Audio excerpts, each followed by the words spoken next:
This is Daniel, your Game Master and Master of Ceremony. This is Tori, and I play Dooley. This is Sorcerer, and I play Ty. This is Becca, and I play Niedergrat. And this is Odyssey, a Babylon 5 story. Welcome aboard.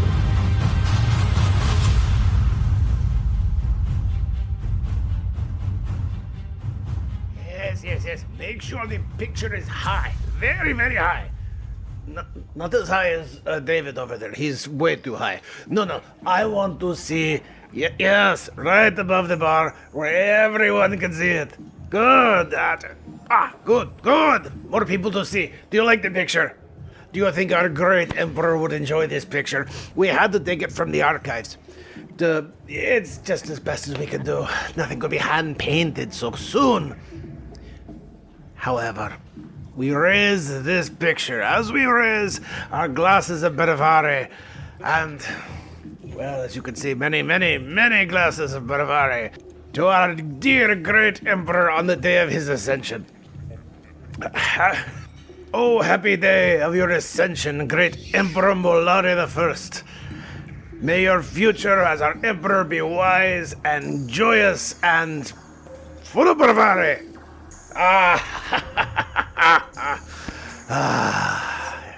It is a good day. Well, it is a good day to be legally required based on the judgment of our good and generous Emperor Molari I, all hail Emperor Molari, that we celebrate his ascendancy as we celebrate the great Centauri Empire once again, while I am far from it. But that is a celebration to take in, but you wanted something else before the celebration. I can respect that. Bravari, I have mine, you have you. As they say on Earth, Kotal! What do you mean it's called skull? What does skull mean? Whatever. These Earthers, much tradition. Anyway, so you wanted to know what happened after... Oh, so much after they came clean to the authorities. Oh, so where exactly did we leave off? For those of you listening at home, if you happen to remember the answer, please feel free to put it in the comments. We want comments, please. Why is nobody writing in the comments? Good stuff in the comments. Anyway, moving on. So there's this, entire question of, well, what do we do now? Because now you guys know that. Oh, that was the other thing. I almost forgot.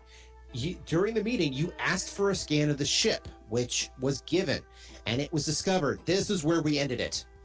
Oop, almost hooked myself in my seat. Oh, yes. Where we ended it, there was a scan, and you wanted to scan for life forms. Particularly, you wanted to check if there was any other strange stuff happening. And what you guys noticed is that there was a certain part of the ship that had an inordinate amount of life forms detected in a very dense quality, more than you would normally find in steerage, or even on the ship in general. But there was a section of area in steerage that was like a block of flesh, a block that was approximately, I think I said at the time, like 20 by 30 by 30, something like that. Oh, that's right. We all said bugs. Yes. Yep. It was hella bugs. Bugs. Sorry. I feel like every now and then I have to go find sound clips, particularly from Starship Troopers. Oh, bugs. Bugs! Yep. But I will not be able to afford that. So yes, that's where we left the meeting so far. So technically you guys are still in the meeting.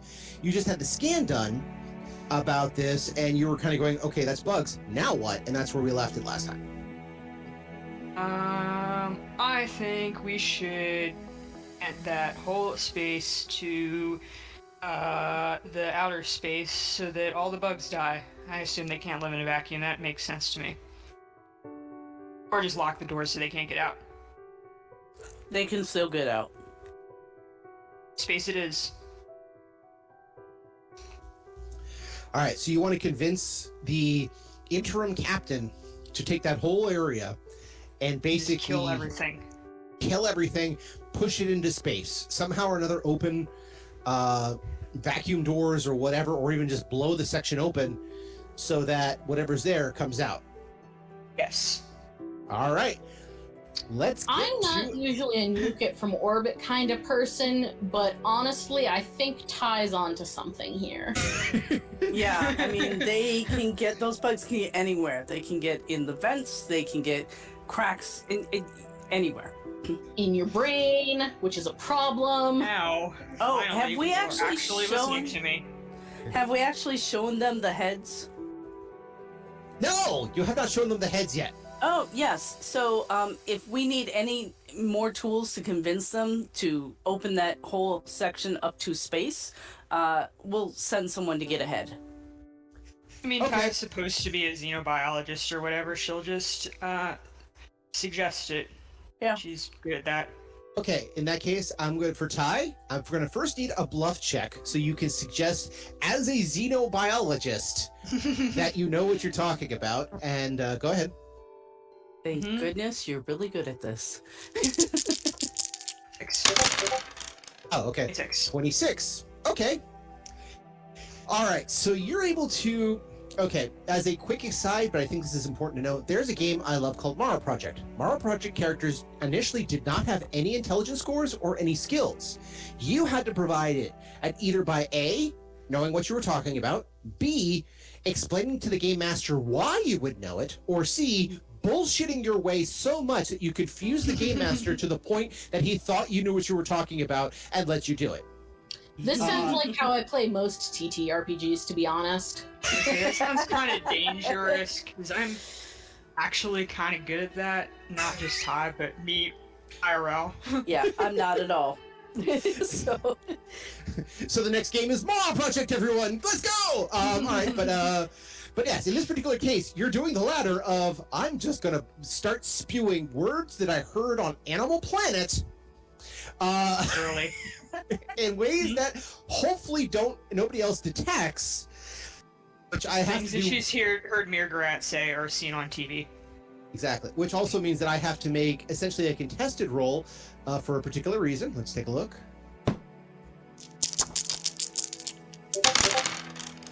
Oh! oh my goodness. 27 to your 26. And so you get Christopher Rule, an actual medical scientist, basically said, wait, are you sure you know what you mean in this regard? And he starts, spewing, bullshit back. Essentially, again, technobabble that I don't understand. I did very well in my bio classes, but I hated biochem. And so now, with that in mind, I'm going to need you to make a diplomacy check, but I need you to make it at a -5. Ooh. So subtract 5, got it. Okay. Mm-hmm. 14, 5, 9. 15. Okay. Now from the person, contested roll. Survey says, oh, 15 to 12. So even with somebody pointing out the flaws in your scientist. Now, again, he only beat you by 1, which means he's not going to be like, jumping out of the chair and pointing and saying, liar! You're a fraud. You aren't a scientist. But, at the same time, he's going to, start questioning some of your deals and go, wait, are you sure this is true? I don't think that's actually accurate. Wait, are you sure you're talking about this or that? And by the time you kind of realize that he's maybe unraveling your bullshit, you immediately turn on the captain and give a heartfelt speech about how much in danger we are, how much these things are a danger to everybody, and how we need to deal with this immediately. To which, looking at the other side of diplomacy, Commander Miller nods and says, if everything you said is true, which, again, I'm willing at this point to believe it simply because where we are, what's going on, what happened to the captain, the number of missing persons reports, the strange substance you mentioned is amber, what we saw the kid do when he was incarcerated thanks to the psychops and everything else, I'm kind of inclined to believe you. To which Kurt Busek, kind of nods up at his translator. Yes. You should All of those bring things him. are related. All of them. Yes. And Kurt Busek, I have been doing my own research in this topic by looking and observing it down below. And yes, a lot of what they are saying is absolutely true. I have been noticing some problems. I have talked to those who have had encounters with the entity, as Mugrat talked about before with the body hopping. I've researched all this, and I can verify that whatever they're a part of is absolutely true and is absolutely dangerous, and we should listen to them if we wish to survive. That's right. So the commander kind of nods and he says, okay. He kind of punches up a couple buttons, asks for essentially what Star Trek would call for the chief engineer, but I don't know what Babylon 5 would translate it at. But essentially the person who knows the schematics of the ship so well. And he says, he eventually brings the person up and says, is there a way to points at the whole area? Can we vent this whole compartment? Can we just jettison it? He basically explains, no, we can't, not without jettisoning the entire outer ring of the vessel. Might be worth it. He says, might be. Just open the doors and out. But again, that's the thing, that the doors will only be a small amount, and based on the cube of flesh that you guys are seeing, at least from the life detections, either that's a lot of webbing that they could use to hang on, or it wouldn't fit on the way out. I mean, yeah, but they'll suffocate eventually, or freeze to death. Unless they're if you just leave it long enough. Can't tardigrades survive in the vacuum of space? Yes, they can. So Yeah, but these are like roaches. we gotta make sure we don't have a water bear situation on our hands. Also, I mean, do we? Can we find out maybe if space one, if we can't get over that whole section, is there gas or something that we could pump in that would at least put them to sleep?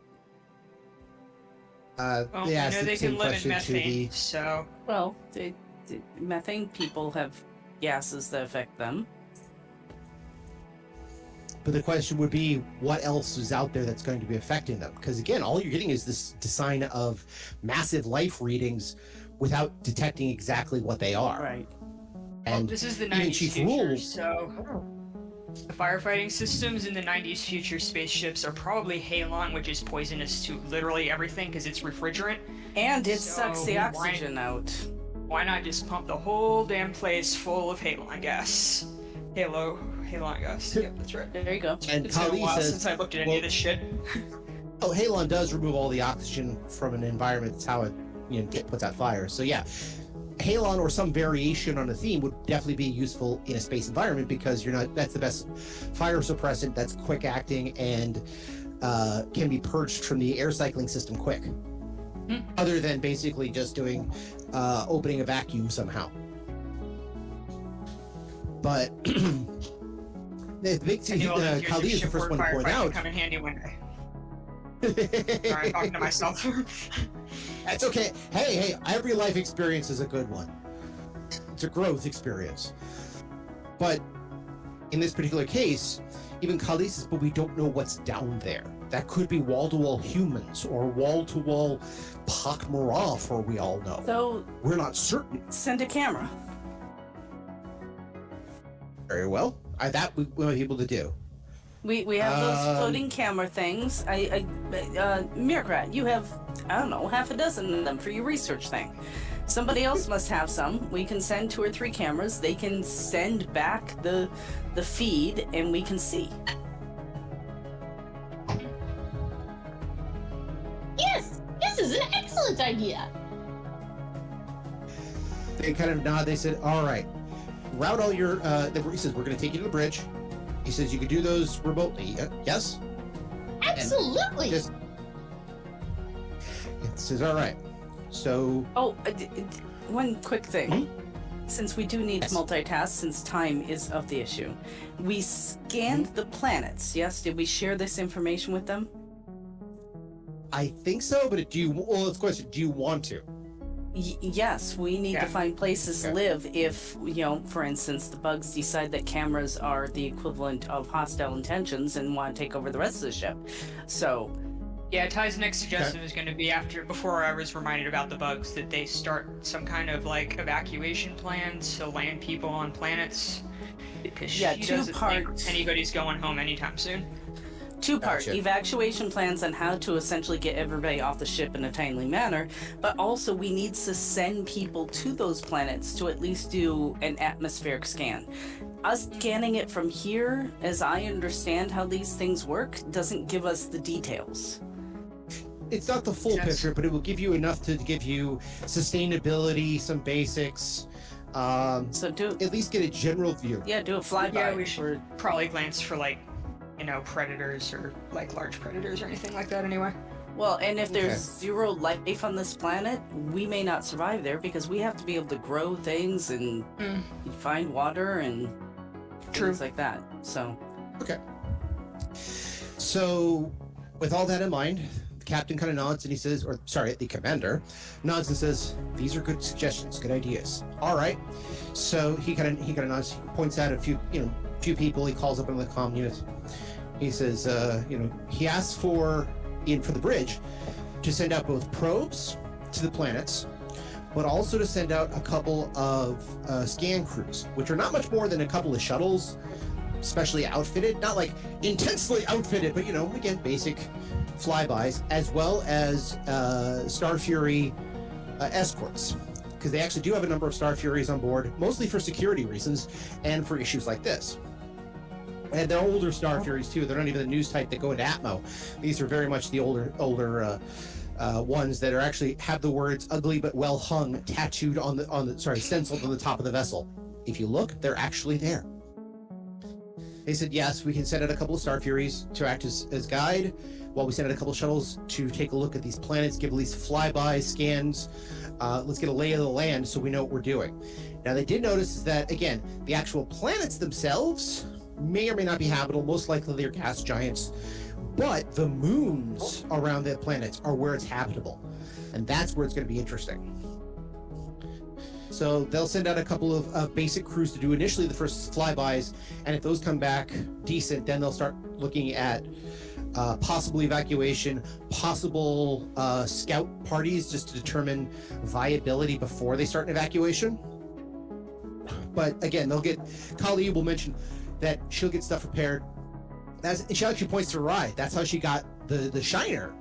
She has a black eye now, because there was a rush of people at the docking bay a little while ago trying to get out,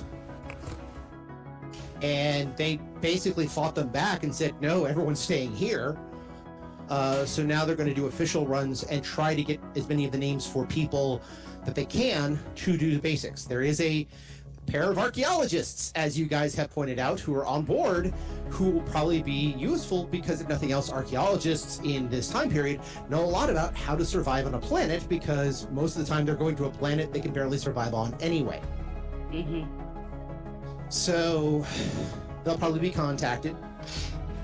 A few other people will also be contacted to, not of the crew, but of passengers who might have the viable skills, anything they can pull up from the roster.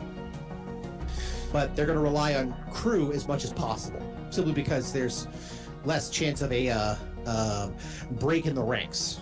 Yeah. So, okay. So, yeah, the Miller says, okay, I get that, no problem, we can do that. And then he says, look, you guys do...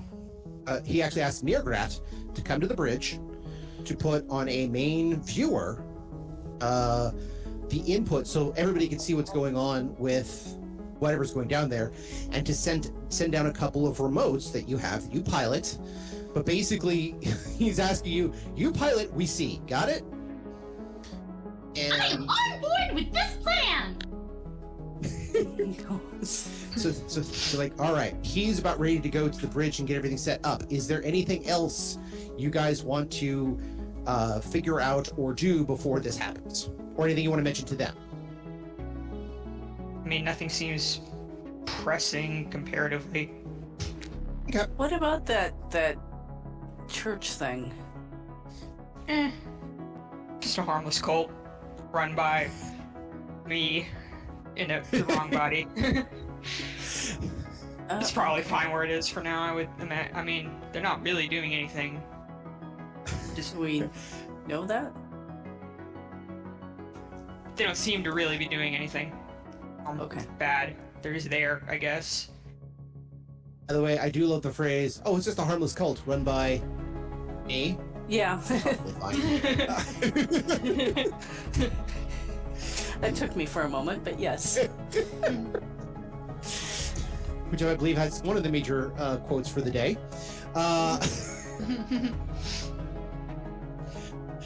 So, okay, do you want to... And so the chapel stuff is going to be sidelined for a minute or two, yes? I feel like the maybe a giant thing of homicidal bugs is more important than a bunch of people saying prayers in a room, but I guess it's up to everybody else.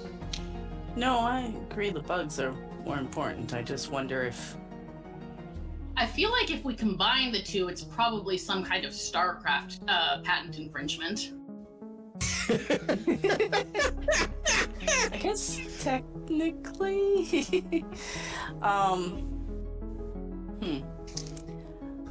Or Standard tropes. I'm just going to say the words standard tropes. Okay.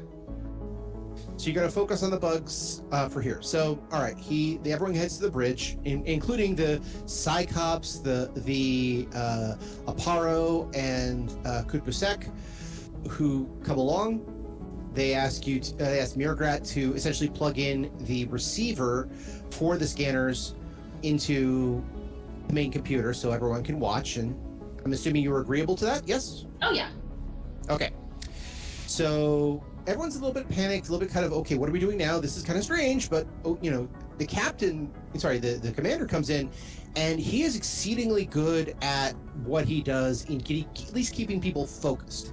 He may not be able to give the riling speech, but he'll be able to say, okay, we got a job to do. You this, you that, go this. All right, there, go. And that brings a certain level of, I won't say relaxation, but certainty. People get a little bit more focused, they get a little more assured that, not that it's going to be okay, but more of, okay, maybe we won't die today. Tomorrow may be a different day, but not today. Or like, even if it's not going to be okay, at least you're going to have something to do, so you're not going to spend the entire time worrying about it. That too, yeah. So, again, like I said, he gets everyone riled up. It takes a little bit to get the pak'ma'ra recording device linked into the ISA technology, but it's not like, the difference between, organic technology and inorganic. It's mostly like going to Europe and having to find an adapter. Which, again, easy enough done. It takes a few bits of, configuring a few things. But once that's done, yes, the recorder is set to connect to the main computer. Those images are going to be relayed to the bridge, and everyone will be able to see what's going on. The commander also recommends that he can send somebody with the remote to get as close to the area as possible. In other words, to save it battery power, and nobody wants to sit there and watch for how long it takes for it to fly into steerage. Oh, but it makes for such good television. I mean, So- they could save it and use it as promotional footage for, The Talmarie Corporation would love to introduce you to the Celestia, the almost bombed out ship of destruction that has been lost at sea. Let's look at the fine staterooms. He has a runner, a lieutenant that he at least goes, look, I trust this guy. He's not a problem. And to at least do the run of the system over. He's going to take it through steerage, which again gives you guys time to finagle a couple of the systems together to figure out, okay, how does this really work? Is this really going to work? Okay, there. As well as allow time for the ships to do the scan runs at least a couple places on the planets. So basically, We get some reports before everything's said and done, by the way. Yes, they can verify that a couple of planets do actually have enough life and vegetation to be sustainable. As for predators and stuff, a lot of that, as any xenobiologist will tell you, is something you kind of figure out when you're there. It's hard to tell which frogs are poisonous until you're face to face with them. I feel like there are certain inferences that could be made, like if they're very brightly colored. This is assuming that everybody in that biosphere has the same rods and cones that things from Earth does as well. That's what I mean by the Xeno, because there's so many possibilities and randomness that it's hard to determine. Yeah, that's fair. There is a great species from Fading Suns called the Shantor, who are basically, they're ungulates. They're like horses.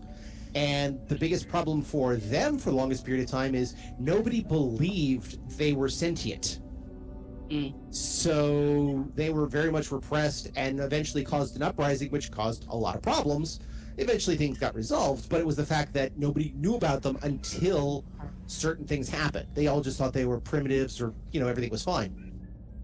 For a second there, I thought you were going to say the problem was that no one believed they existed.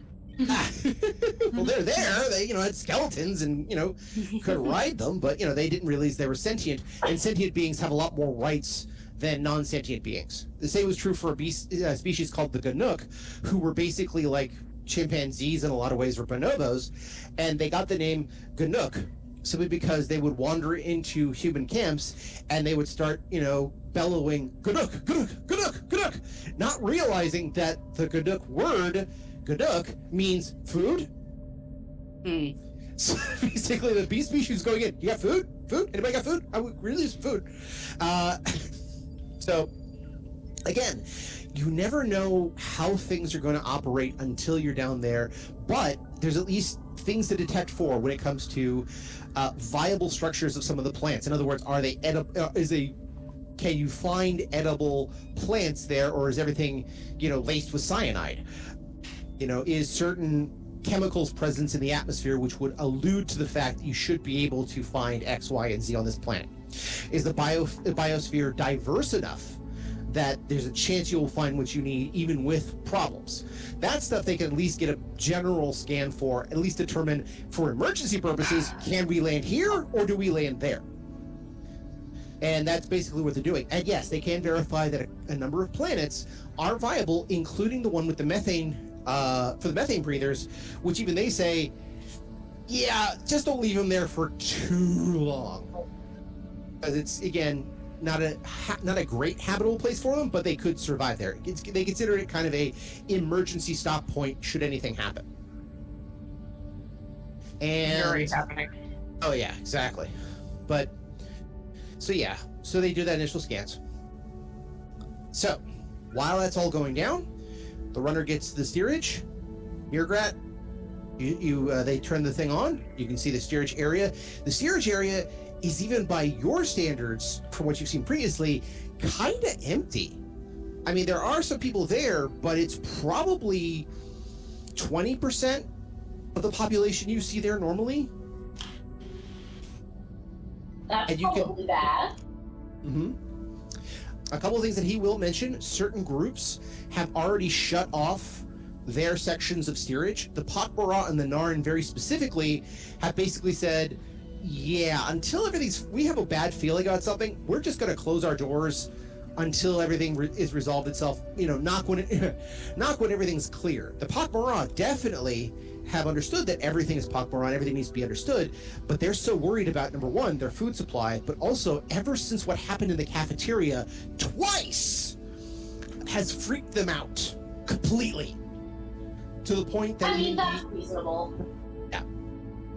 Kali has basically also mentioned that she will help deal with some of the Narn population because, as a believer of Jaquan and a believer of Jakar, she can at least try to rile them in a certain direction, if need be. Again, if we need more people to help out or do some stuff. They did it before on Babylon 5, and they're, she says, and they will do it again come hell or high water, essentially. And when somebody asks her, do you know what the phrase hell or high water means? She says, absolutely not. Heard it all the time. I think it's great. So I think it's funny how in Babylon 5 they allowed phrases from other, not just humans, also the Minbari phrases started creeping into everyday language. Yes. Well, that's the great thing about Babylon 5, where everyone traded cultural information, and after a while, the slang just came in, which is why you have Lynn saying "abso-franking-lutely," damn it. With the immediate response of, "You've been hanging out with Garibaldi again, haven't you?" Scanners themselves are picking up a lot of. Again, there are some people there. Most people there do not look like the colonists. I mean, there's definitely some there, but it's not the, like, down below, people just laying around or, maybe going to some of the communal areas. People are kind of there with a purpose, for lack of a better term. So you pilot your drone towards the area of the life scan. In fact, there's another person basically mapping for you where to turn left and turn right. You get to one of the main doors of where this should be, and give me a quick intelligence check. Okay. Is intelligence? Because I don't think they have streetwise anymore. So go ahead. If you do happen to have, knowledge street wouldn't work here either. Okay, I did not make that because my intelligence is a 16. Okay, well. I am too distracted by not bonking my drone into the walls. Exactly. You're kind of focused rather than figuring out where, what and where and all the rest of that. So, all right. But yeah, the doors for that area seem to be sealed. Now, the location is fairly close to the engine bay and, hardcore engineering. It's also closer to the outer ring because there actually are several layers of cylinders or rings in the ship which help provide some gravity. Normally, the outer layers, in some parts are first class because they get the best views. Some parts are lower class because they're closer to the vacuum. And that's further away from things like heat. This one is closer to the latter, where it's not the greatest. Actually, it's not even that far from one of the wing ports, which again, for style, it's also part of engine and propellant, that sort of thing. But the doors for this place are sealed. Well, I'm not getting in there. How can they just seal them unless they have someone in there who can lock them? It's more of they look like they're welded. Air ducts. That's how they move otherwise. True. Okay. When you mentioned the air ducts, the lieutenant or who's helping navigate says, "Yeah, I think I can navigate you through the air duct system to at least be able to see what's going on inside." Irgrat, give me a pilot check. I think this is obviously probably useful. Okay, that's gonna be interesting because Dex was my dump stat. Dear. If she fails, Ty is gonna just demand that she can drive, to let her drive. Just gonna throw that out there. Fair enough, Just but instantly. all 15. Right. 15. Okay. That's good, but you're now in very cramped quarters, in pretty much a maze of air ducts, air vents, security measures. You kind of clang in on a couple of sides a couple of times. I'm guessing after the second clang, that's when Ty goes, "Oh, just give it here." It's just best. I think Vera just kind of hands it over with a shrug. I wasn't. By the way things are going, I'm not getting this drone back anyway, so I might as well give it to Ty. Yeah. Okay, so Ty, give me a pilot check. Would that be operations piloting, pilot with the star, or profession pilot? Because I have all three of those things. I think it's operations pilot. Okay. 11. Jesus. Okay, you rolled a 3. Actually, let me double check that real quick. Having a Because rough it's not a time. profession pilot, but it would be, take a look at your operations. Oh, yeah, pilot is... Oh, yeah. No, sorry. It is actual the pilot skill. Okay. That one's So different. go ahead and re-roll for that one. That was my bad, so I'll let you roll. 19. Operations. Yeah, okay. Oh, yeah, piloting here. Yeah, okay. So 19. A little better. You're having to get used to it because the controls are nowhere near as responsive as they really should be. But again, and you're working with your thumbs rather than like joysticks or consoles or anything else like that. So you're like, all right, I got it. And you do manage to slide it through a couple of places enough to get to a vent, which at least give you a view of what's going on in that room area. All right. So imagine, if you will, gray, hard to see gray, little light here, gray. Oh, look, there's light up there coming through a grated vent. Okay. Kind of position yourself in such a way that you can try to take a look. And yeah, this is narrow corners too. Your recorder barely fits, and that's for a reason too, for security.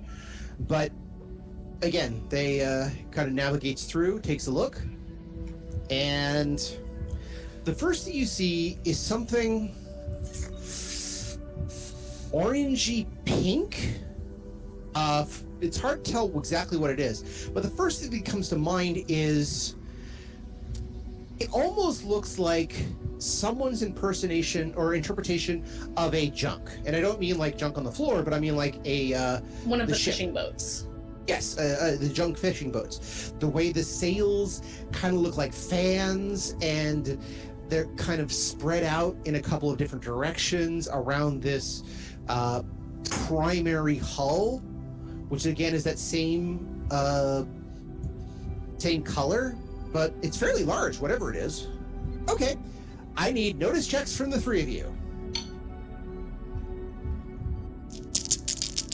Click on the button. Now it's gonna open something else. Okay, 13. Not bad from Ty. It's okay. I don't think Ty would know 12. what a junk is anyway. She might enough. sort of be like, it kind of looks like a boat, but that's about right. That's about it, probably. Becca got 12, Oh, good and grief. we actually got 16. Okay. But only because that's my main. That's I'm really high in that. Oh, badly. Fair enough. But yeah, so everyone's looking around, this gathering around the screen, trying to take a look at stuff. Like, what is that? That's weird.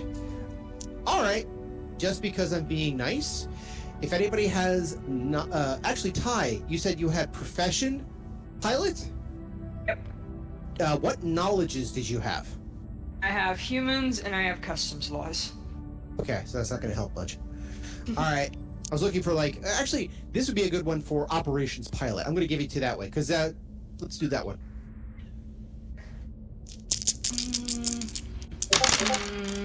15. Again, not the best roll, but you had a lot of stats. So you look over and go, hey, that's a little weird.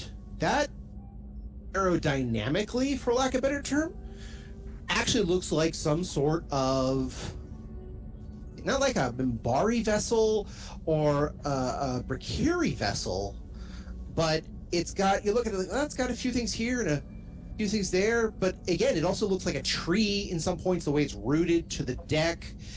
You'd almost guess it's some sort of habitation. Like you'd see for trucker cars or something like that.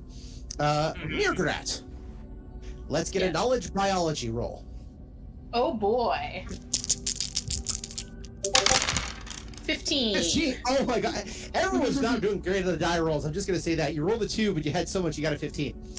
All right, you're looking at that going, this thing has a vein structure. You can determine it has a vein structure from here. Whatever this is, it's some sort of biological thing. And it's huge. That's less than ideal. Uh-huh. Can we see any bugs or things that remind us of bugs? This is what Ty's gonna be looking for anyway. Okay. If you want to do another notice check for this, Sure. or, What could go wrong? yeah, go ahead. 15. 15. No, you're not seeing evidence of bugs. Again, the last time you encountered bugs, you had a lot of webbing. You saw that nest area. It kind of looks like that, but not really. I mean, not again. It's one of those things. If you squint, maybe, kinda. If you're drunk, maybe you'd say it's got bug evidence, but that's pushing it. Do I see any, like, evidence of, like, humans or other species that I know about? Another notice check. Oh. 21. 21. Oh, Probability. natural 20. Again. Ah, yes. So, It was gonna come eventually. all right. You're like, here, can you just a scanner or something like that? Everyone's like trying to get better resolution, this and that, and you're looking through bars and things like that. But with a natural 20, you kind of go, wait. Off to the right lower hand side. Can we like zoom in on that? And you know, you're piloting, so you're like, hold on a second. You zoom in, and you do notice there are some humans there. There are indeed humans. One of which is Benny. I Next to still think we Benny. should fill the place with Halon. Next to Benny is Joey. And they're talking like a foreman and a project manager at a construction place. I mean, if they were wearing hard hats and looking at blueprints, it would look exactly the same. Suspicious. Dooley, give me one more notice check. 18. 18. You're also noticing a couple other people that you think you've seen before in and around the steerage area down there. In fact, there's a couple people, looks like they're applying essentially buckets of something liquidy to the structure.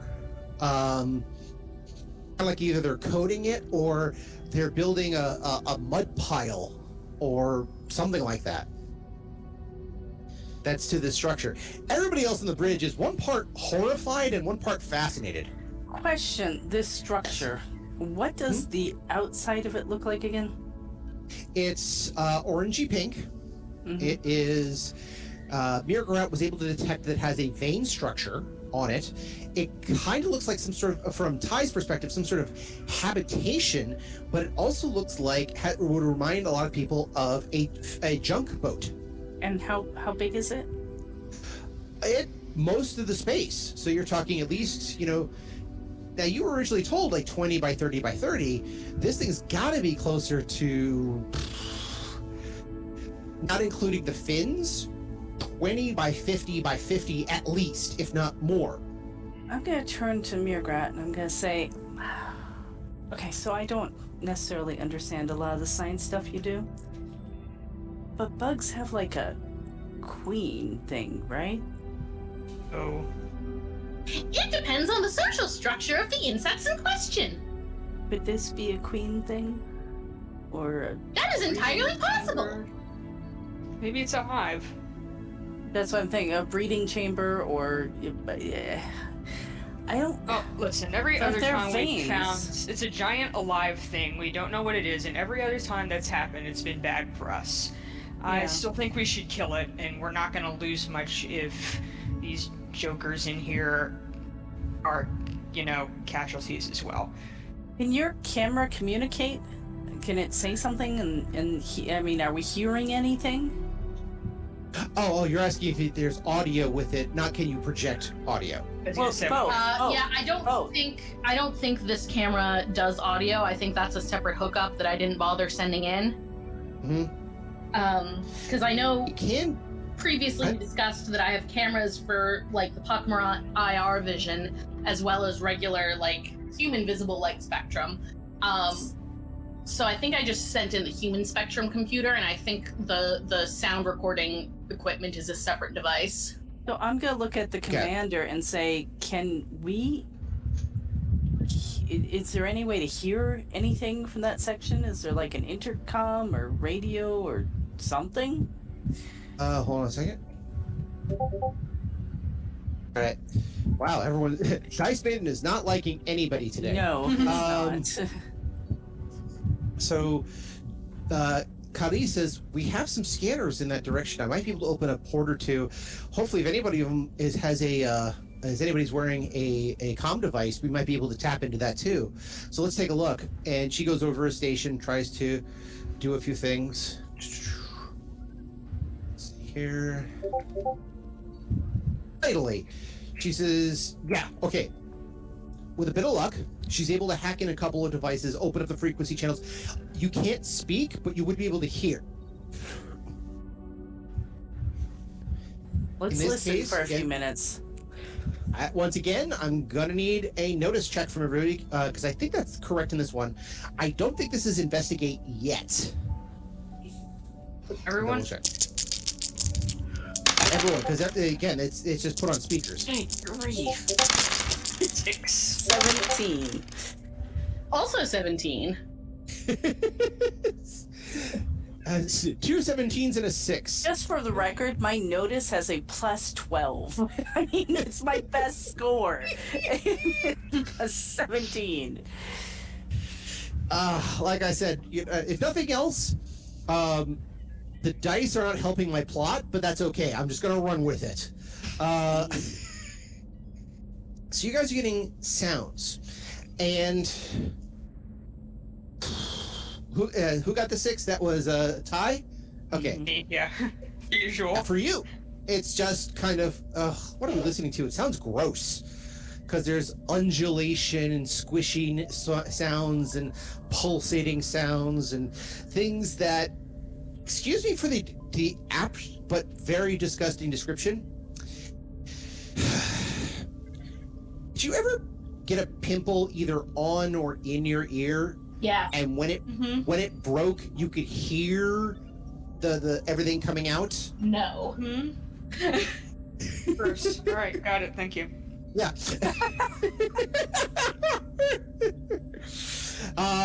If I'm the only person who does that, scientists, you have my information. Never forget those damn sounds.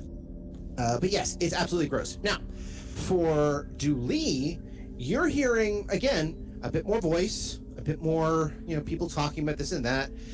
There seems to be some sort of screaming going on in the back, but it's not like, ah! It's like so back in there that you're almost not sure if you're hearing it or if it's a machine making a noise. It is sporadic. It does change in tone and texture. So it could be some sort of power tool, or it could be someone being put through a power tool. Okay. I'll focus on that in just a minute. Okay. And Mirgrat, you're also hearing. Now, Mirgrat, also, you have more of a different bet. I'm going to allow you, again, another knowledge biology test. All right. 24. 24. Okay, much better. So you're hearing pulsatings, but they're not an individual pulsating like a heartbeat. You're hearing it like a lymphatic system, like you're hearing the trickle of neurons as they excrete chemicals to form connections. There's a lot of that going on into your ears, or non-ear hole, whatever pak'ma'ra used to hear.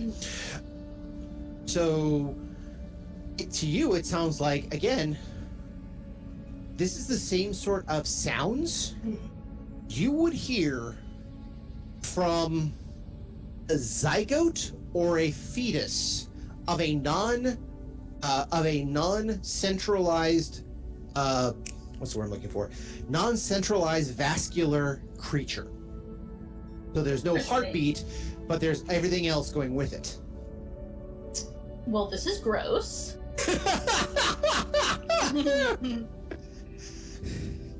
I still think we should just kill it. Right. Whatever it is. Or try to, anyway. Do you want to make that case to the captain? Yeah, I'll suggest it again. It worked last time. All right. You got pretty good last time, but now you guys have a better idea of what's going on. He is thoroughly disgusted himself, so go ahead, make one more diplomacy check as you try to influence him to, we have to kill it now. 15. 15. Wait, I fucked that up. My bad. I'm not Okay. having a good day at this. 24. Sorry, 24. Much better. Okay. missed a number there. After everyone is thoroughly grossed out about the situation and everything else, you kind of turn to the commander and say, I don't know what it is. I just know it's big. It's getting bigger. We've had dealings with these things before, and none of this is going to be healthy for anyone on this ship. You have to kill it, and you have to kill it now. And give him a quick, again, just check on his side. I believe I remember the stat for here, so control E. All right, yes. In this case, yeah, he's like, I don't know what it is either. And even as Doc Christopher is like, but you should study this. This is a scientific thing. This could be a great breakthrough. And John Miller just turns and says, and it could kill us all. Yep. We are in the worst situation you could ever be on a maiden voyage that still has us currently alive. You know, this is a major factor we need to deal with, and we need to deal with it now. So he turns to the engineering crew. Is there any way to space it? No. Can we vent plasma in that direction? That's been welded shut too. He just starts screaming, oh, what can we do? And the security officer, Kali, actually says, go ahead, yes? We could pump methane in and cause a short circuit in the camera. We could fill the space with halon for There's that firefighting, too. which will kill almost everything I can think of. The fire first would torch Suffocation. things, and the halon would then kill the rest. All Yeah, right. how inhumane do you want to be? Well, that's why I was hoping to listen to what they're saying. If they're, part of the cults, then there's not much we can do. Past experience with those guys, just it's not anything good anyway. I wouldn't worry about it too much. Well, maybe not that guy, but the other guys. He asks about the fire suppression. They said they could try to set that off. As for filling with methane, they can't, because they're trying to keep the methane as localized as possible to the methane breather area, because it's a lot harder to recycle. They don't have the quantity to fill that space and then ignite it. You're literally taking the air supply of another species to do it, so they're like, we can't do that. But the halon, they can. They can try. They do some. They talk to the engineer. He says, "Look, we can try to activate it from here. The fire suppression should be fine. We can at least do that." And so, I mean, worst comes to worst, it'll kill the people in there, and then we can just cut our way in and see what the hell that thing is if it's not also killed. okay. All right. So, again, the dice is extremely cold now that it comes out of my mouth, but whatever. It's all right. You have a mission now. You've had a lot of problems, and you've seen what these things do. You're, as a person who's had to deal with an infestation in their own home, I can tell you the feelings of all these creatures have a purpose. They need to be respected. Quickly gets transferred to kill it with fire. Yep. That's how I feel about all mosquitoes, to be honest. So yes, they dice isn't great for them, but they're able to set off the halon system, which they says, look, this will take a few moments to fill the entire area, but here's the good news: it doesn't come through the air vents. They did have to shut off the air vents to make sure the halon gas didn't escape, but the air vent you guys are using to record through, you can still continue to watch because they kind of cut it off at a different branch point. Oh, cool. So- We can watch these guys die. So let me get another roll here. Okay.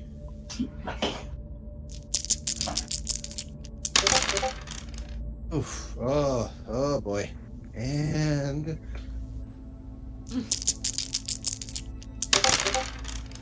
oof. Okay.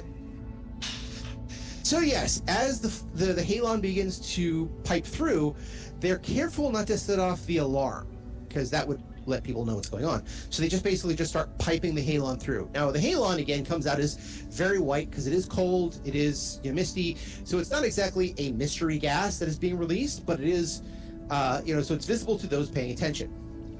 So Benny and Joey, which you saw, do not notice the gas in any way, shape, or form. Immediately, the area starts filling with the gas quickly, as it is heavier than air, so it drops gravity very quickly. When that happens, suddenly Benny and Joey get very confused as to what's going on. And here's the fun part. As they look around, see what's going on, they look up, they think they notice, you look around in your area, like towards where the recorder should be, but they kind of look at that, then look at something else, so you're not sure if they're looking at the grate or at you. And once they look around, one starts running for the doors. I believe it would be Benny, because Benny's the coward, who immediately gets flung all the way to the structure. Literally flies across the room. While flying, his clothes are shredded off him. Literally, he's just, it's like almost a magic trick. You've seen people who do quick change artists? Imagine that without changing into anything in particular. Just, boom! Suddenly he's naked. So like a really efficient stripper. Oh, yes! Okay, even other strippers will go, dude, too fast. It's called a strip tease, Benny. Strip tease. But he hits the structure on his back, and you can see the panic in his eyes as he's. You can't hear a lot, but you're kind of hearing a little bit of the scream. But a lot of it's muffled by the halon system just being pumping through. However, you then get to watch him get shredded. He just looks like he unmakes. It's as if there was he was born from an explosion in his chest that's now played in rewind, and he just like undoes his whole skin, flays off, muscle tissue just kind of flops off and flies away, but it doesn't go away from the structure. It's flapped off his body and gets enveloped by the structure. So we're like watching a time-lapse vivisection. Yes. And you could tell by his skull that he was screaming the whole way. I'm calling bullshit. All skulls look like they're screaming.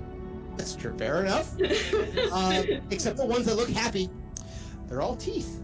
Yeah, so like skulls have two settings, happy and screaming. So like fair enough.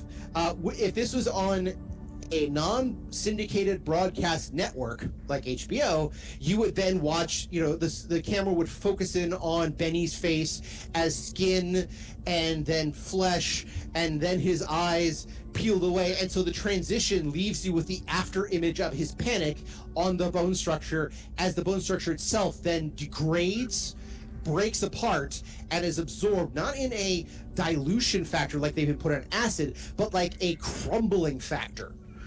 I can believe that someone is screaming while their face goes full body worlds. That doesn't require a lot of suspension of disbelief.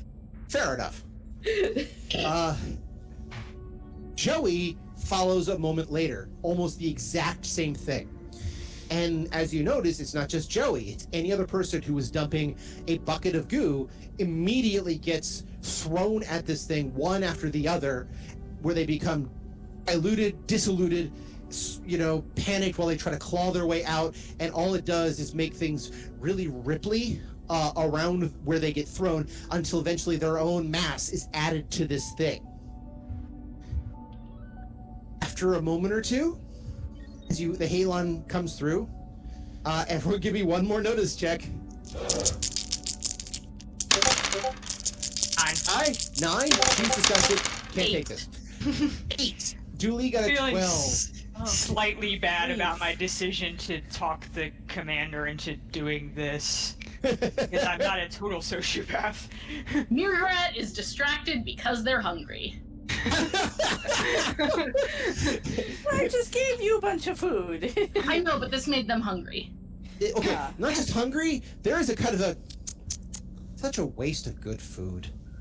I don't think that, but I think they are it's one of those things where, like, even though you just ate, if you see an ad that looks really good, you're just like, oh man, I could go for a slushie or whatever. And yeah, like Murat's like, man, I could go for some cheese fries. By the way, there is an old joke, but it is still absolutely true.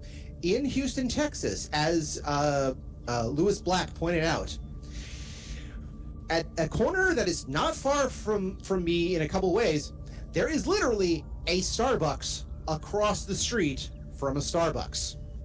Oh my goodness. Listen, So if you live in Texas, that's your decision. Lewis Black referred to it as the end of the universe, because when you have a Starbucks across the street from a Starbucks, you can build no more. I could believe the end of the universe is in Houston. I'm sorry, I'll stop dunking on it. Like, I don't even have, like, I've never even been to Houston. I was just like, you're setting him up and I can't not knock him out. But yeah, so he also described that, yeah, this is made for people who go have a cup of coffee, finish it, walk out the door and think to themselves, you see the Starbucks across the street, so, you know what? I could go for a cup of Joe.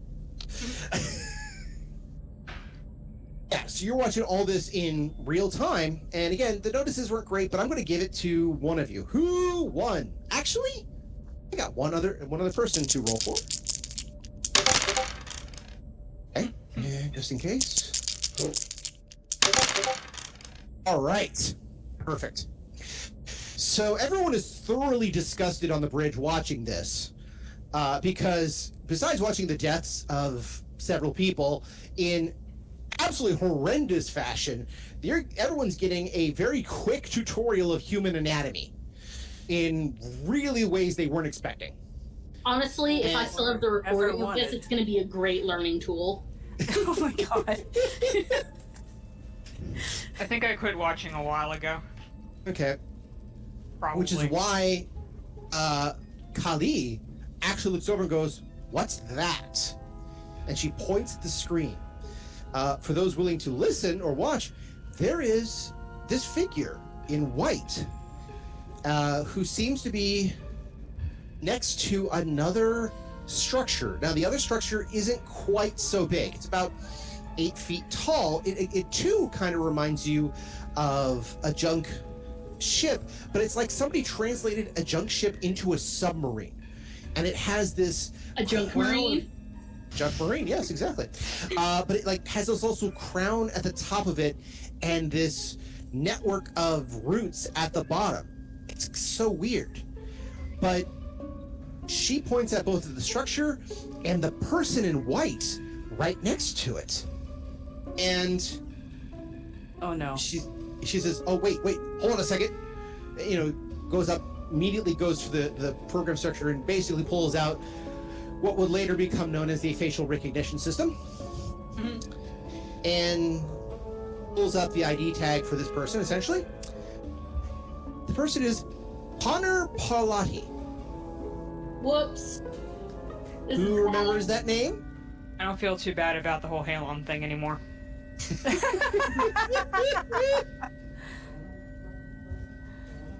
Tori, do you remember Connor? I remember the name, but oh wait, that's the guy with the sword, isn't it?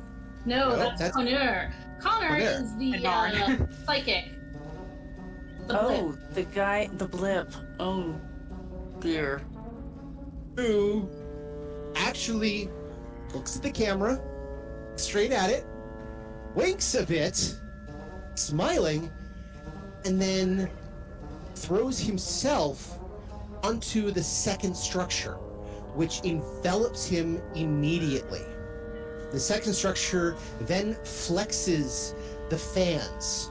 The roots start gathering around it, and you can see that the crown on top is in fact a crown of eyes that blink, little red eyes. No, thank you. Oh, great. That's probably a good time to start evacuating the entire ship. Yeah. It then, almost gliding. Again, it's like the telekinetic has gone crazy. He's just the whole structure starts gliding towards the other structure. And the captain is now thoroughly panicked. Commander. Thank you. The commander is now thoroughly panicked. He actually says, "I have a thought, but I want to hear if anybody else has a thought. because I don't want to do this one, but if I have to, I will. I think now's a good time to start evacuating, Yeah, Commander. that plan that we said we should have. Yeah, he doesn't even say anything. He just clicks his fingers and points at Kali, who's like, on it. Anybody else? Anybody else have any other suggestions?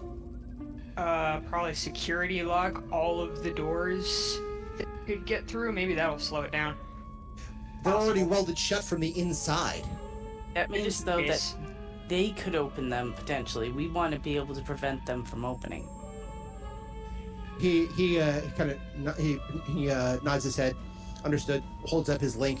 Mentions it to one of the officers in security and a couple in engineering. Says, "I need a welding crew to secure doors, such and such, such and such, and such and such." You hear just the on it, Commander. So they're doing. He said, "Good. That'll take a few moments for them to weld it. Now it's going to make my idea easier to do. But please, anybody have anything else?" Well, I thought the halon would work, but clearly not. So I'm all out. And methane and a belongs spark? to the bugs now. I'm sorry. I heard methane in a spark. And what did Becca say? I would suggest that this ship belongs to the bugs now. I am inclined to agree. He's like, okay, Eject well. the entire ring and accept loss. A lot of dead. Says, I And have basically, Halon and Spark, eject the ring, leave the ship, nuke it from orbit. I don't see any Says, other options. He says, I have one other option. That is on an outer plane of the ring.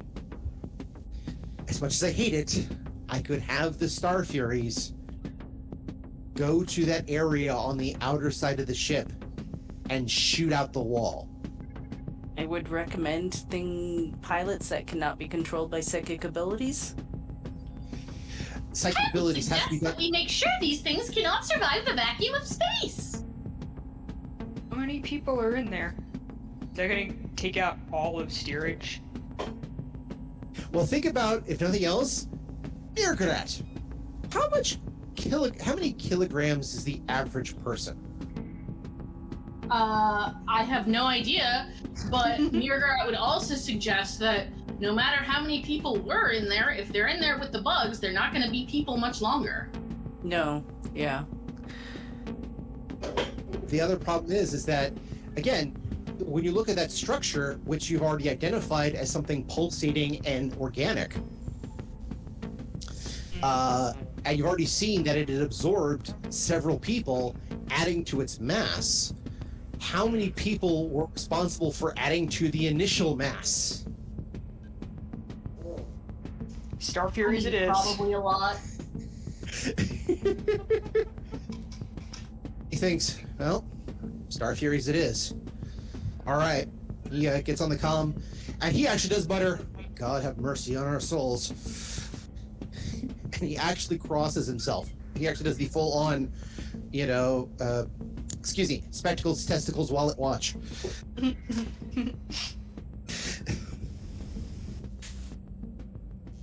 He says, okay, opens the link. He says, this is Commander John Miller to Star Furies 38, 37, 36, 35, and 34. We have a situation in the outer ring, sitting coordinates now.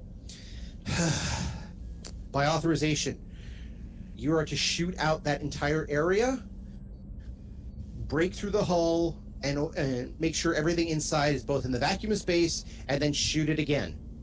And you're like, Commander? He's like, you actually hear him say, oh crap, what the hell was her name?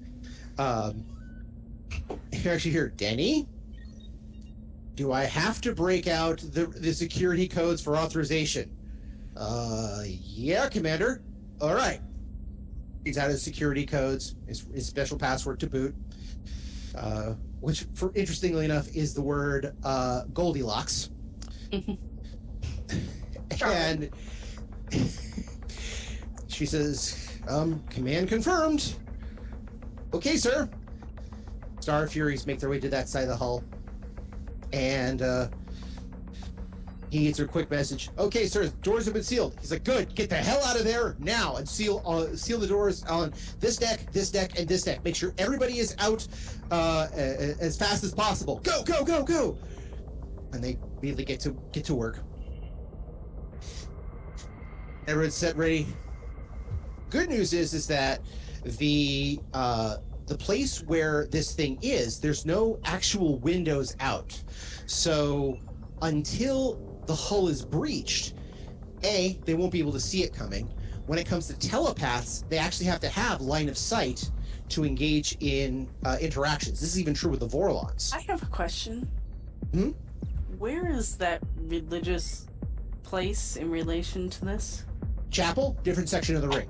Okay, thank you. So, yes, this is not the chapel or anything remotely close to it. So, they start. I said, okay, ready up. Everyone set, ready position. Yes, sir. Yes, sir. Yes, sir. Good, good. All right, everybody. Light them up. And, fire when ready. Everyone can feel the whole ship shake as 5 Star Furies immediately just start pummeling the ship with fire, with the projectiles. Just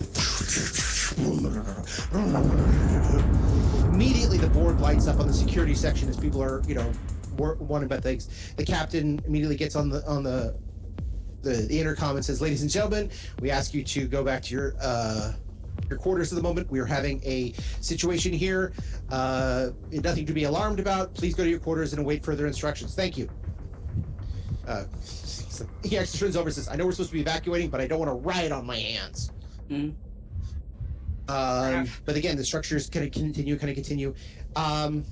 Here's the fun thing. The recorder is still active. Oh my. Because again, that vent was closed at a different section and you're just getting transmissions through. And the thing that absorbed Connor now gets absorbed into the other structure, but it's not a flaying. It is not a vivisection. It's almost a welcoming embrace. And it's the second structure is just completely absorbed, wrapped around by the first structure, by the major structure. And within a few moments, as the ship rattles and shakes and music gets all dramatic and everyone looks at scanners and things are beeping and flashing and beeping and flashing. A couple of the panels spark and burst as they're actually taking punishment. Engineering reports about where, security is trying to clear everything out. Engineering supporting how best to cut the area out and to, make sure all the rest of the systems are not shaken to pieces by the attack. And the Commander's doing a great job doing coordination in this situation. He's even screaming at on the comm to tell the doc, Doc Rule, to get ready for any patients that's going to come in his way because we are essentially under attack. We just don't know it. He says, confirm, understanding. Kali is, reporting back. Things are sealed up. We're getting things ready to go. We got more evacuations going on. Most people who are specifically in the secondary systems and in first class are sealed away. They're, those who could find shelter, found shelter. Those in the steerage areas, they've sent a couple of people in there. There's still some people lying around on the alleyways, which again, they kind of usher off. Everyone get out of here now. The actual, anything that actually has a closed door is closed. So most of the alleyways, once they're clear to people, stay cleared. After about probably a few minutes of just getting pummeled by this, on the recorder, you finally see the hull breaking open. And when it breaks open, again, more Star Fury fire comes into it for a bit. So again, things start to spark, start to burst, explosions, this light, etc. You do actually see all the halon and any other gas get just whoosh, blown out into space. And that left the structure itself. But again, it's hard to see past some of the explosions, past the pummeling. After a solid 30 seconds of shooting, Denny calls for a ceasefire. Because if nothing else, they can't see what they're shooting at. She then instructs them to back away from the structure, let things clear out and then wait for further orders. The commander looks over, says, hits the button, says, "Okay, Denny, that's good. Keep an eye on things. Tell us what you see." Right about the time that Denny starts reporting is when you can see through the recorder that the structure is still there. It's a little burnt in a few places. It's it's not bleeding in the traditional sense, but there is a little bit of fluid leakage. Not a lot, but a little. But the roots that it maintained pull away. And those root structures just kind of like get enveloped back into the main form.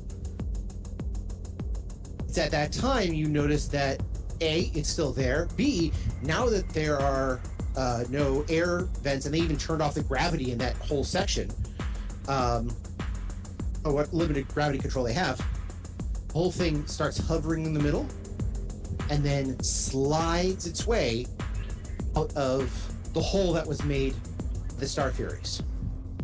Tell him to shoot the thing. Once Dooley starts seeing that, she's like, "Shoot it once it's clear of the ship." The captain says, "Denny, let it get free, then open fire." He says, "Yes, sir." Because again, they don't want anything else happening to the ship, so they just try to let it get out, and then once it's out of range, open fire. As it gets out of range, you notice what those junk bits were. They're fans. These giant winged fans of wings on this vessel at 5 points around the central, not even cylinder, it's tapered at both ends, but the last part of the very front is different. It's kind of almost a maw structure. It's like, it's this, it's almost like a sandworm, if you watch Dune or anything else like that, but with 5 openings rather than either 2 or 3, depending on which version you watch. But you can almost see the row of teeth on the inside, and it slides out, and immediately the wings flap. And when it does, it moves through space on its own. Shoot it! Shoot it!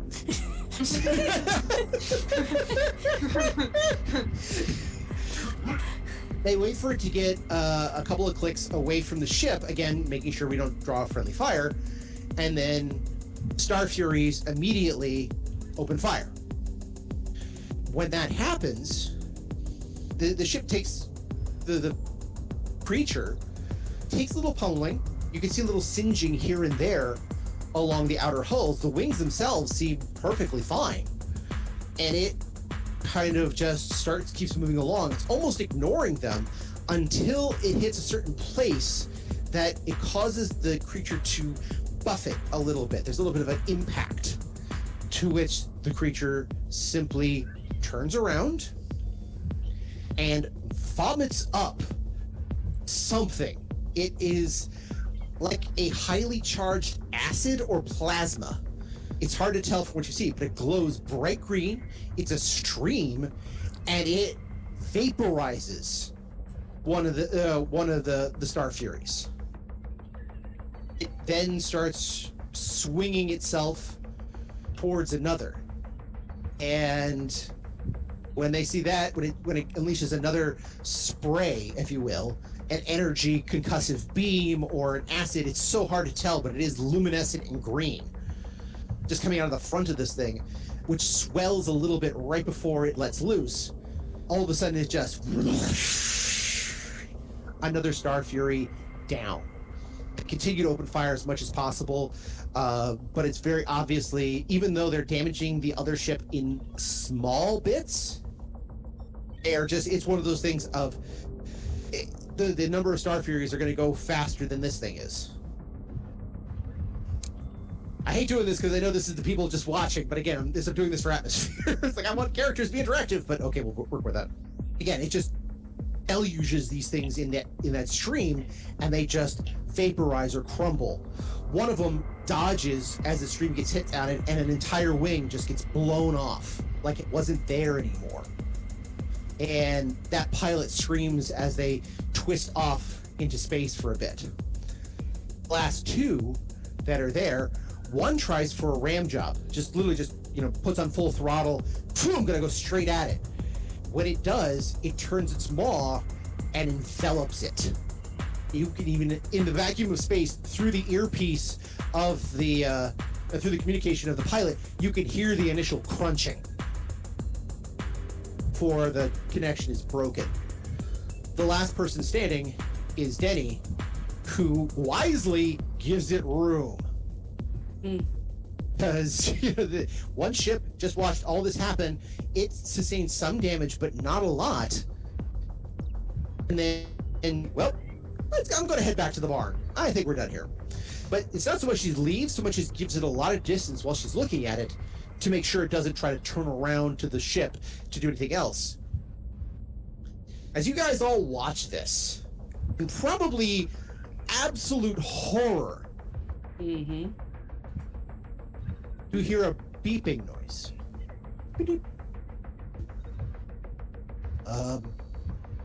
Commander? Dickens, what is it? I have a message from the vessel. It's kind of a pause on the bridge. What is it? It says, "Thank you. We have much to do, and we have new people to play with. Thank you for all your help. Enjoy the amber." It just...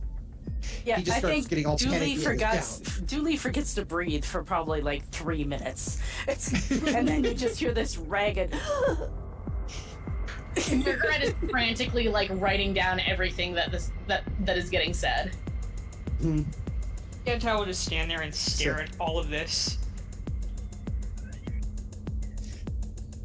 It then immediately just starts like swimming its way, but it's not swimming away like in, it's moving at a couple of kilometers an hour. No, we're talking like it has full thrusters on. And it initially swims towards the 3 planets. You actually hear the last message is, "The blue one is ours for the moment. We won't be here long. Thank you and enjoy. I look forward to your patronage again." By the way, I have to leave that, 30 seconds of dead quiet. Oh, don't do that. The listeners will hate it. You can't do more than 10 seconds of dead air. Yeah. People are going to go nuts. 5 or It's 10 like their seconds. shit's broken. Yeah, like 10 seconds max. So it goes towards one of the planets. Now, thankfully, it's going towards the gas giants and not one of the planets that have been, one of the moons that have been scouted out. And once it gets there, they say, "Sir, yep, we think it's refueling." So there's a stop with refueling. "Yes, sir, it seems to be skimming the gas atmosphere of that thing and drawing a lot of the unstable gases, the hydrogen and methane and helium and all the natural, unstable gases into its surface structure. That's incredible." Yeah. It also seems to be growing in mass. And everyone's like, "Uh-oh, we're toast?" Starts sailing off away from the planet.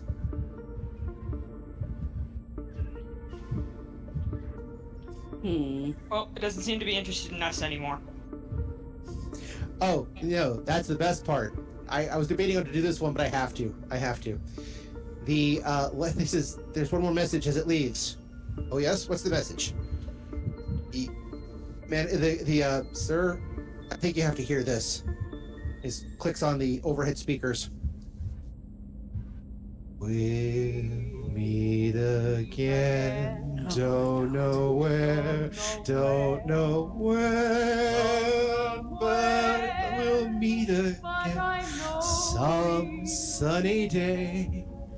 It's the actual recording of Vera Lynn singing it, thankfully not me singing it or it singing it, but yes. Yeah, you can put in like 20 seconds of an actual recording without getting copyright on your back. Fair enough. There's some debate on that one, but I think Vera Lynn should be easy enough to get. But yes, or if nothing else, I look for somebody who did it and just ask them if I can borrow the tune. As it goes sailing off. Okay, yeah, Dooley looks totally and completely horrified. I just wanted to figure out where the amber was coming from. Guess what? It seems so simple. And here's the fun part. You did. Found out exactly where it came from. So maybe technically I can get paid? Go home? This is one of those monkey paw type scenarios. Yeah. Yes. It is also one of those situations where, again, if you can get this evidence home of what happened here, clear your name, sure, no problem. Actually, it occurs to me, I kind of lean over to Mirgrat and say, can I get a copy of that? Absolutely. Sorry, can you say it a little louder? Can I get a copy of that? And sorry, and for the recording, Mirgrat, what did you say? Absolutely. Thank you. So yes, Mirgrat is absolutely fascinated that now you've just watched the birth of an organic vessel that has now left. Here is a being that, out of essentially whole cloth, manufactured an organic vessel in the same ways that the Vorlons and the Shadows do. Yeah, this is a good day for science. Good day for science, horrific for a lot of other things. Listen, progress does not come without sacrifices.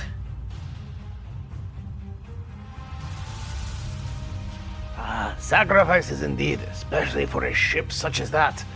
But how often do you find human sacrifices? That's why you have to join us next time to find out what is happening with this ship on Odyssey, a Babylon 5 story. And in the meantime, I must make my sacrifices to the great Emperor Molari. Great Emperor, we hail thy name in this drink, and that drink, and those 17 other drinks over there. Get pouring. Everyone get pouring. Gonna be that kind of night. A good one. And that's where we're in for this week. I want to thank everyone for joining us and hope that you continue to join us every 2 weeks for another episode of Odyssey. If you have any questions, comments, constructive criticisms, or just want to say hi, then you can find us at temporalplaygrounds.com/Odyssey, or email us at temporalplaygrounds@gmail.com, or find us on Facebook, Odyssey, a Babylon 5 RPG podcast, or Reddit, r/OdysseyB5. Babylon 5 was created by J. Michael Straczynski and is owned by Warner Brothers Domestic Media. The Babylon 5 role-playing game was produced by Mongoose Publishing utilizing the OGL gaming license for D20. Our audio engineer is Gabriel Belden. Our theme music, Titan Striker, was composed by Evan King. Incidental music provided by Tabletop Audio at tabletopaudio.com. All other music provided by Creative Commons license and is available of information on our website. Once again, I am Daniel, and I thank you for joining us on this grand adventure. Good night, and keep dreaming.